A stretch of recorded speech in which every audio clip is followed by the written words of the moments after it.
ايه الورقة دي يا برشامة؟ دي الاستقالة بتاعتي يا سيادة المدير. أخيرا يا راجل. يعني بالسهولة دي هتمضي؟ هون عليك. طبعا من كل قلبي يا برشامة. ايه السهولة دي؟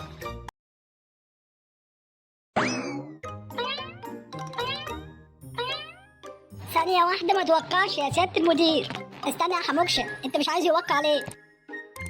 هتعرف بعدين يا صاحبي، اهدى بس وطول بالك. ايوه برضه ليه يعني؟ هتعرف بعدين.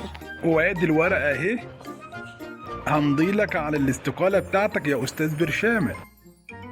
ده انت مضيتها بجد بقى، وانا اللي كنت فاكرك هتزعل وتمنعني. وأنا إيه اللي هيزعلني؟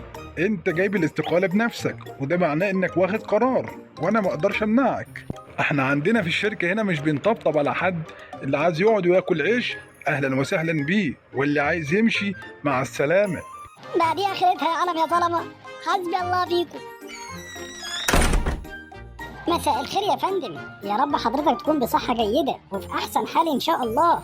أهلا وسهلا يا زلطة، أنا الحمد لله بخير. أنا عايزك دلوقتي تروح تستلم مكان برشامة في الشغل، وعايزك تثبت نفسك كده في الشركة وتعرف الموظفين كلهم إن المدير هنا مش بيجيب أي حد وخلاص.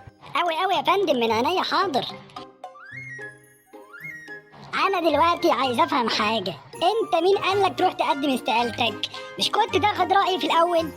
أنا زهقت وطهقت يا حموكشة خلاص، ما عادش في وقت بقى آخد رأيك ولا غيره، أنا خلاص نفسي يسدد من الشغل في الشركة دي.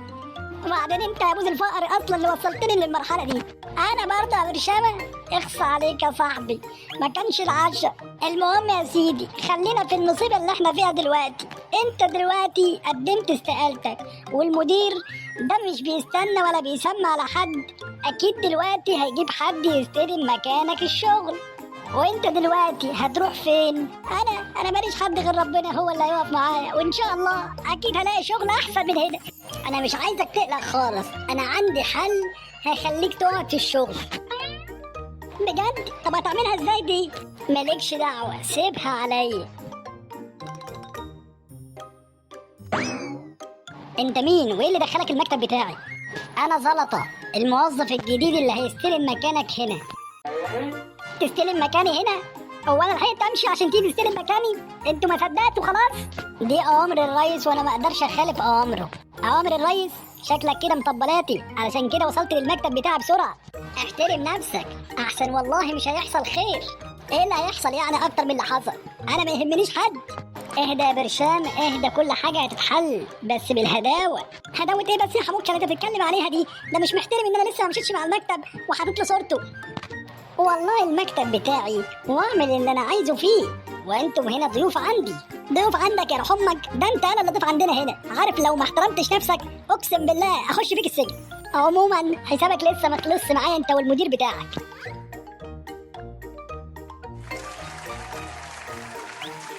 شكرا لكم يا جماعه انكم بتودعوني قبل ما امشي، وشكرا لكم على كل وقت حلو احنا قضيناه مع بعض هنا في الشغل.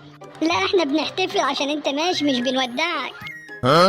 اخ منك يا وش الفقر، كل المصايب اللي بتحصل لي دي من تحت راسك انت يا برشامه. بما انك انت ماشي، انا عايز المروحه بتاعتك اللي على المكتب تبقى ذكرى منك، وانا عايز الاباجوره اللي على المكتب، وانا عايز الكرسي بتاعك علشان مريح جدا. وانا اللي فاكركم جايين تودعوني، اخ يا علم يا واطيه. مش عارف ليه انا حاسس ان انا استعجلت في تقديم الاستقاله دي. اروح للسكرتيره دلوقتي ممكن تلغي لي الاستقاله، اجرب حظي. مساء الخير يا استاذه. اهلا، مساء النور يا استاذ برشامه، اساعد حضرتك ازاي؟ انا كنت جاي لك بخصوص الاستقاله، ممكن الغيها؟ للاسف يا استاذ برشامه جيت متاخر. للاسف يا استاذ برشامه مدير الشركه حدث البيانات وانت دلوقتي ضيف عندنا. ضيف؟ لا ده الحكايه كده باظت خالص، ما عدليش قعده عندكم في الشركه دي. انا من رايي يا استاذ برشامه انك تروح تعتذر للمدير وتخليه يلغي الاستقاله بتاعتك. وتفتكر المدير هيوافق؟ طبعا المدير هيوافق، اما جرب حظي. بصراحه كده يا سياده المدير، انا استعجلت جدا في تقديم استقالتي، وانا جاي دلوقتي وبتاسف لحضرتك علشان ارجع الشغل تاني. وما عنديش مشكله يا سياده المدير حتى لو اشتغل ببلاش، انا لحم كتافي من خير الشركه دي.